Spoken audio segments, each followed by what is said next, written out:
কথা সাধারণ জনগণের জন্য, এই রাষ্ট্রের জন্য, সোনার বাংলা করার জন্য তাদের জীবন দিতে প্রস্তুত।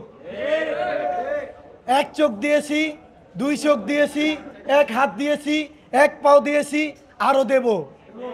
এই রাষ্ট্রকে সুন্দর করে গড়ে তুলবো ইনশাআল্লাহ। আমাদেরকে অপমানী অপদস্থ আপনারা দাওয়াত দিয়ে করতে পারেন না। গতকাল আমরা জাতীয় শহীদ মিনারে একটি অনুষ্ঠানে অংশগ্রহণ করি। সেই অনুষ্ঠানের নামও আমি মুখে নিতে চাই না, সেই দলের নামও আমি মুখে নিতে চাই না। সেই অনুষ্ঠানে আমাদেরকে দাওয়াত দিয়ে আহত শহীদ পরিবারকে অপমানী অপদস্থ লাঞ্ছিত করে জাতির কাছে আমি এর তীব্র নিন্দা ও প্রতিবাদ জানাই। জাতীয় ঐক্য পরিষদের মুখপাত্র ফারুক সাহেব তিনি ওখানে উপস্থিত ছিলেন। তিনি ওখানে বক্তব্য দেন বর্তমান যিনি সরকার ডক্টর মোহাম্মদ ইউনূস সাহেব আছেন তাকে নিয়ে। তিনি বিভ্রান্তকর কিছু ওখানে বক্তব্য রাখেন, তিনি উস্কানিমূলক কিছু বক্তব্য রাখেন, কিছু রাষ্ট্রবিরোধী বক্তব্য রাখেন ওখানে। তিনি ওখানে বলতে পারতেন এটা যে আজকে আহতদেরকে এখানে দাওয়াত দেওয়া হয়েছে, আহতদের পুনর্বাসনের ব্যবস্থা করুন, আহতদের উন্নত ট্রিটমেন্টের ব্যবস্থা করুন, আহতদেরকে বীরের মর্যাদা দেওয়া হোক, জাতি ও রাষ্ট্রের কাছে আহতদেরকে তুলে ধরা হোক। এই আহতরা ও শহীদরা তারা কি না করেছে এই 24-এ এসে। এই 24-এর আজ মুক্তিযোদ্ধা, এই 24-এর ভাইরা চিরতর অন্ধ হয়ে গেছে আপনাদের জন্য, আমাদের বাবা মায়েদের জন্য, এই দেশের মানুষের জন্য, রাষ্ট্রের জন্য। ডক্টর ইউনূস সাহেব বলেছেন প্রতিবার যে আমি রাষ্ট্র সংস্কার করব। তিনি আমাদের রক্তের উপর দিয়ে বসছেন। আপনারা একবারও চিন্তা করেছেন? তিনি কিন্তু বলে নাই যে আমি আহতদেরকে সংস্কার করব। আমরা তাকে বলেছি যে আমরা রাষ্ট্রীয় সম্পদ, দেশের সম্পদ, এদেশের মানুষ সবাই এদেশে থাকবে, এদেশের মানুষ আমাদেরকে নিয়ে কথা বলবে। ফারুক সাহেব তিনি যে বক্তব্যগুলো দিয়েছেন, দেশ ও দেশবাসী মানুষকে সকলকে আমি বিনয়ভাবে অনুরোধ করব, আবেদন করব আপনাদের কাছে, আপনারা তার বক্তব্যটা দেখবেন। এই কথার ভিত্তিতে আমার এক ভাই তাকে স্টেজের মাঝখানে গিয়ে তার কথায় বেটু দিয়ে উঠে। সেই ভাইয়ের নাম হলো সাইফুল। সে বলে যে আপনি যে বক্তব্য দিতেছেন আহত ও শহীদ পরিবারের মান সম্মান নিয়ে আপনি খেলা করতেছেন। এই কথা বলার পরে জাতীয় ঐক্য পরিষদের মুখপাত্র ফারুক সাহেবের সাথে কিছু ব্যক্তিত্ব ছিল, তার নেতাকর্মী ছিল। আমাদের ওই ভাইয়ের কলার টেনে স্টেজের পিছে নিয়ে যাওয়া হয়। নিয়ে যেয়ে আমাদের ভাইদের উপরে অতর্কিত হামলা করে। আরো দুঃখের বিষয় হলো এই যে আমার বাম সাইডে বসে আছে পঙ্গু ভাইয়েরা, তারা যে আহত হয়েছে এটা তাদের উপস্থাপন বোঝা যায়। সবচেয়ে দুঃখের বিষয় হলো আমার ডাইন চোখ গন্ধ হয়ে গেছে, আমার বাম সাইডে বসে আছে তার ডাইন চোখ গন্ধ, বাম চোখ গন্ধ। এরকম ভাবে আমাদের অন্ধটা কেউ দেখে না, আমাদের আহতটা কেউ বুঝে না। আমার যে সাইফুল ভাই ছিল তার একটা চোখ অন্ধ ছিল।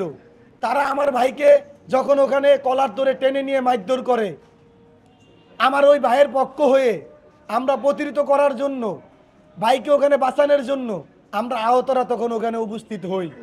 আমি নিজে তাকে স্টেজের সামনে গিয়ে বলি, আমাকে আপনারা মিডিয়াতে দেখেছেন, সাধারণ জনগণ ও দেশবাসী সবাই, আমি তখন বলি যে আপনি যে কথা বলতেছেন এ কথা সঠিক নয় আহতদের জন্য, এটা আহতদের জন্য খুবই দুঃখজনক।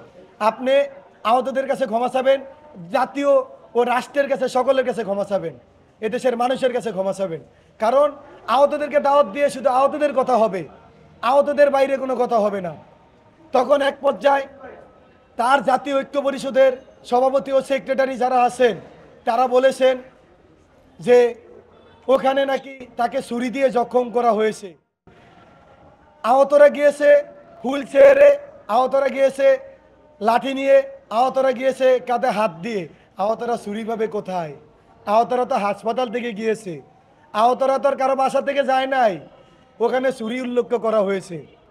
আমার জানা সত্ত্বে যখন সে আমাদের ভাইদের উপরে হামলা করে তার নেতাকর্মীরা, আমরা বিতর্ক করার জন্য আমি আপনাদের কাছে বলতে চাই, জনগণ, সাধারণ জনগণ, আমাদের মা ও বাবাদের কাছে, যখন আমাদেরকে মারবে সে যেই দলই হোক না কেন, আমার জীবন বাঁচানোর জন্য তো আমি জীবন রক্ষা করব। এক পর্যায়ে তাকে আমরা ধাক্কা দেই, ধাক্কা দেওয়াতে সে বিভিন্নভাবে ওখানে দৌড়াদৌড়ির ভিতরে সে পড়ে যায়। পরে গিয়ে আমরা জানি তার মাথাটা হয়তো বা ফেটে গেছে, কিন্তু সে বলছে, তার নেতাকর্মীরা বলছে তারা ছুরি দিয়ে জখম করে হয়েছে।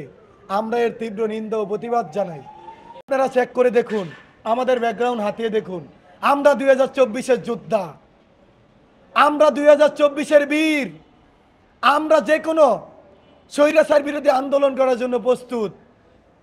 আমরা কোনো দলের নয়, আমরা দেশের, আমরা জাতির সম্পদ, আমরা রাষ্ট্রের সম্পদ। আমাদেরকে অপমানী অপদস্থ করা হলে তাহলে এই দেশকে ও দেশের মানুষকে কারা ভালোবাসবে? আমরা এ দেশের মানুষের পাশে থেকে আমাদের আগামী ভবিষ্যৎ, আমাদের জীবনটা আমরা উৎসর্গ করে দিতে চাই। আমরা আপনাদেরকে পাশে চাই, আপনারা আমাদের পাশে আসুন, আমাদের সাথে কথা বলুন। আজকে আমাদেরকে যে দল ইনভাইট করতেছে, যে দল আমাদেরকে নিয়ে কথা বলতেছে, বড় বড় কথা মিডিয়াতে লিকচার দিচ্ছে, এই আহতদের জন্য তারা কি করেছে? তারা অন্তর্বর্তীকালীন সরকারকে, তারা আগামী প্রজন্মে যে সরকার আসবে তাদেরকে ওইভাবে ব্লেম করে যাবে। তারা আমাদের জন্য কি করেছে? এই আহতদের জন্য তারা কি করেছে? আহতদের ফ্যামিলির জন্য তারা কি করেছে? তারা জবাব দেখ আহতদের কাছে, শহীদদের কাছে।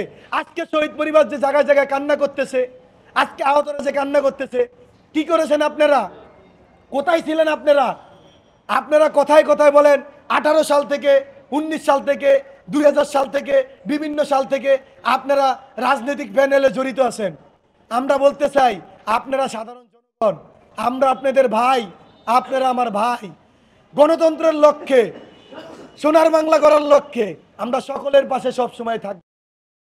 কিছু সমন্বয়কদেরকে কিছু মানুষ ব্লেম করে যাচ্ছে। আমরা সমন্বয় কোথায় পাবো? তাদের সাথে তো আমার দেখাই হয় না, তাদের সাথে তো আমাদের কথাই হয় না, তাদের সাথে তো আমাদের ফোনালাপই হয় না। তাহলে তারা কিভাবে আমাদেরকে শেল্টার দিবে? আমি আপনাদেরকে বলে দিতে চাই, যদি আমরা ওই সমন্বয়কদেরকে আপনারা ব্লেম করতে চান, তাহলে আলহামদুলিল্লাহ, আমরা তাদেরকে কাছে আনতে চাই যে আমাদের সমস্যাগুলো আপনারা সমাধান করুন। কারণ আজকে আমরা আপনাদেরই লোক। আমি আমার কথা দীর্ঘ করব না, আমি একটি কথাই বলতে চাই, এ দেশ ও দেশের মানুষকে আমরা ভালোবাসি। আহত ছাত্র জনতা, আমরা তাদের পাশে থাকতে চাই। আপনারা আমাদের পাশে থাকুন, আমি বিনয়ভাবে আপনাদের কাছে অনুরোধ করছি। সবাই ভালো থাকবেন। আসসালামু আলাইকুম।